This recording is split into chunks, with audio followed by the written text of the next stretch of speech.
All right, everybody, good afternoon and welcome back. It's time that we reopen the book on the upcoming 2025 NFL Draft. Again, we're doing kind of sneak previews of each position. We're taking a look at some of the top prospects, and we are going to move on to the edge rusher group for this video. So, edge rusher tends to always be a strong position in modern NFL drafts, and this draft is no exception. It doesn't necessarily have some super duper Nick Bosa level star, but you can see that right now on the mock draft database, they have 5 players projected to be first round values, and then they actually have a couple of guys that are just barely on the outside. I could do one video on the first rounders and then do another video on the second rounders very easily. I'm just going to focus in on the first rounders for now, but this edge crop goes deep right now, and there's tremendous potential for some of these guys to be extremely desirable when we get to next April. So the Seahawks, not necessarily a team that is likely to hit the edge crop hard in the offseason. Nwosu signed a big extension just last offseason, and unless he has another year where he can't stay healthy and doesn't really make a big impact, I can't see us moving on from him. Boye Mafe is coming due for an extension, but if he continues to play well this year, I imagine he's going to be kept around.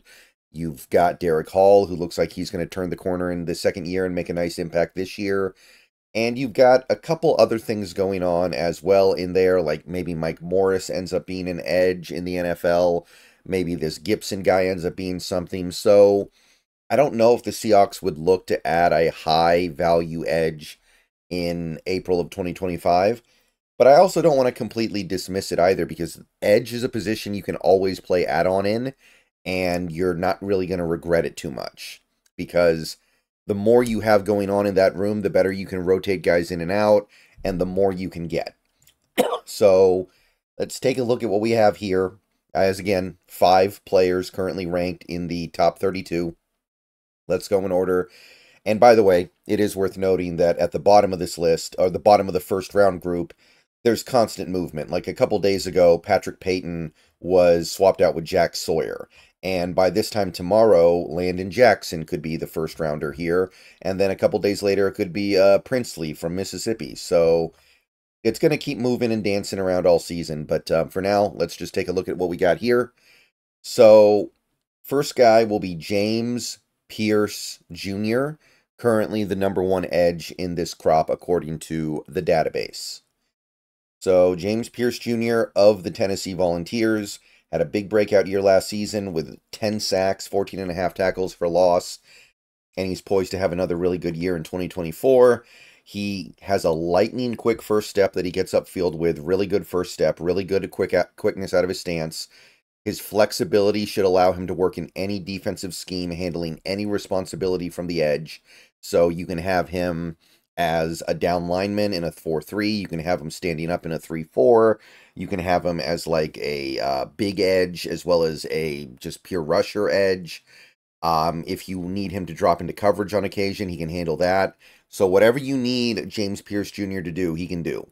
He's a really good athlete, especially for a guy of his size. I think he's a little bit bigger than the average edge, but he is a great athlete. His movement skills are great, and his explosive qualities as a rusher are certainly there. He uses his speed very well to instantly control the rep. He's somebody who is so quick, offensive linemen are just kind of scrambling trying to keep up, and it instantly puts them at a big disadvantage when they're trying to block him. He's a playmaker against the run. He's really good at slicing through blockers, really good at shooting gaps. He's really good at chasing plays down from the backside and making plays against the run. So he's also a danger in that area. So he brings a really good all-around game, and I suspect he will be a top 10 pick in April because of it. Some of the things that he needs to work on right now would be he doesn't set the edge very strongly. He needs to get a little bit stronger, probably.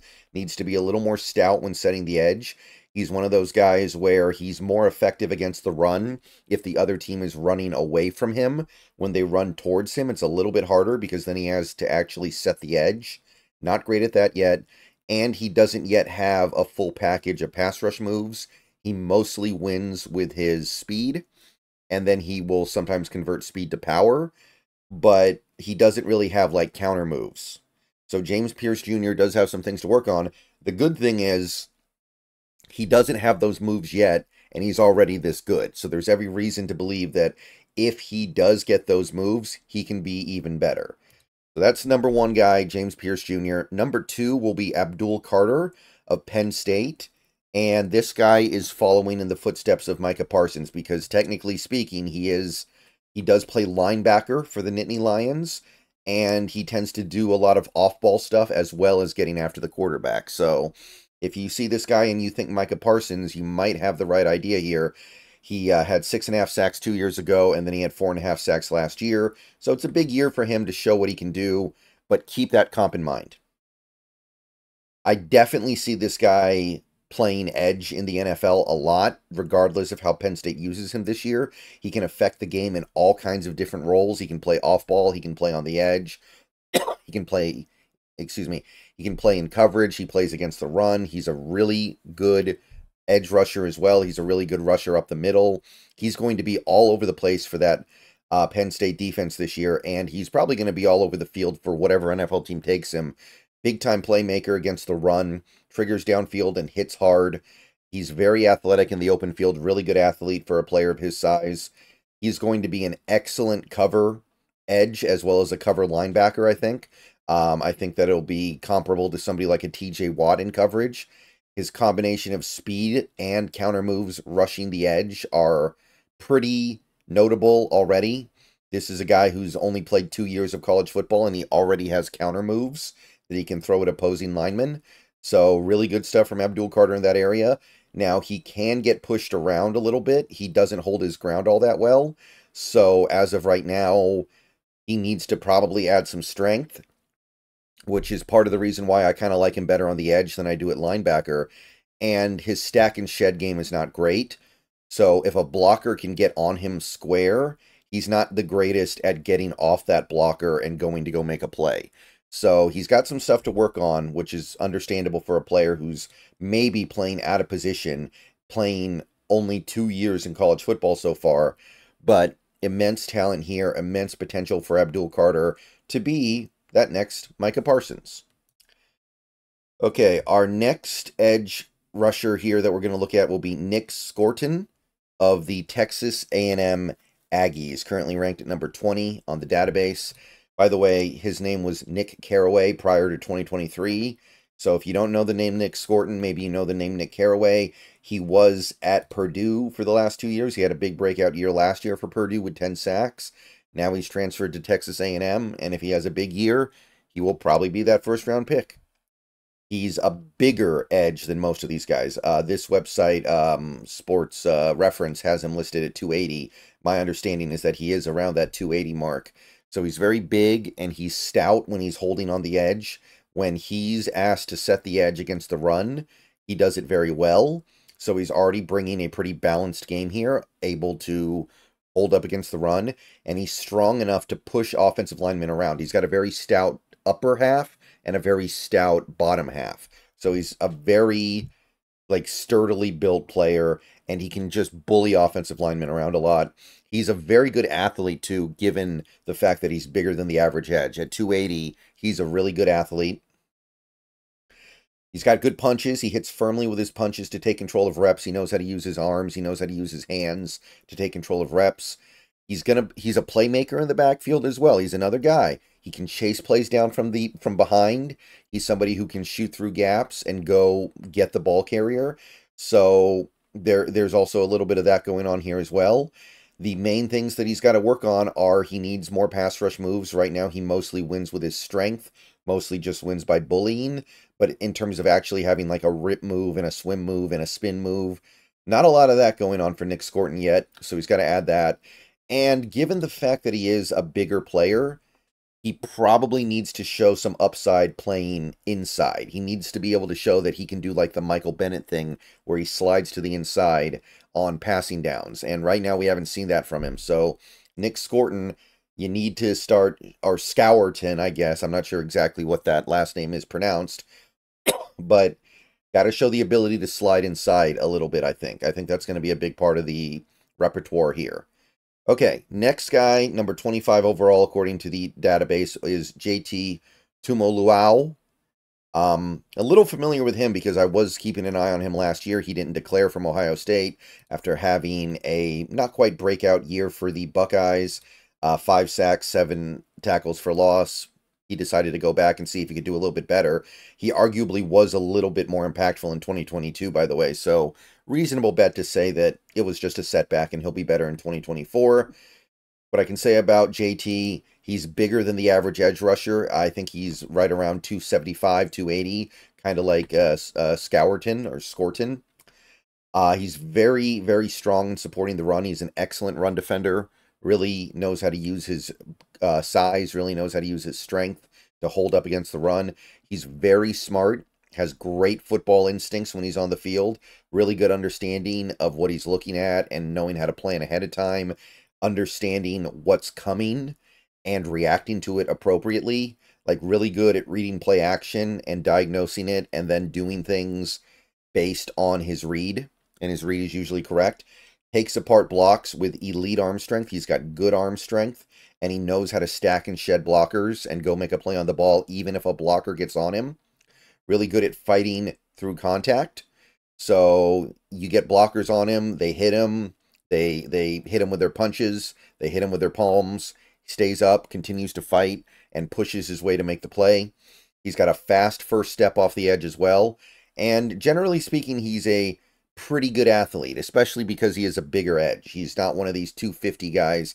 If he's legitimately 275, and I think that he is, then we can definitely call him a good athlete. Doesn't really have pass rush moves yet. Needs to add some pass rush moves. Right now, he just counts on winning with his strength and his stack and shed game, but he needs to start adding some actual moves. His handwork does need to improve a little bit. I think that his timing and his placement of his hands needs to get better. Doesn't really have bend, which is, I mean, that's a little bit concerning, I think, for an edge rusher. When you're talking about taking a guy in the first round, if he doesn't really have bend, you have to wonder if there's enough upside. And I do think that JT will ultimately do better in a 4-3 than a 3-4. I think that in a 3-4, it'll be a little more limited. Okay, one last guy here. This is Patrick Payton of Florida State, currently 31st, the last edge of the likely first-rounders according to the database.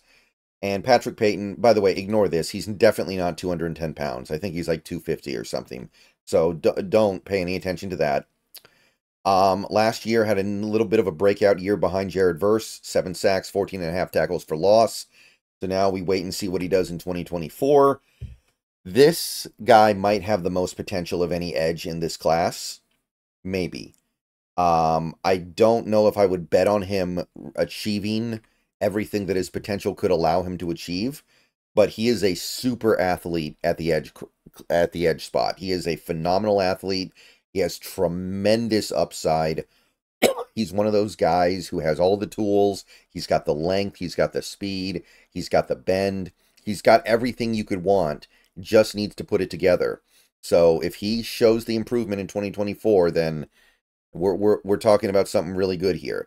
He's really good at sliding off blocks to go make plays. Really hard to get a clean shot on him. Kind of makes me think of Kalijah Cansey a few years ago.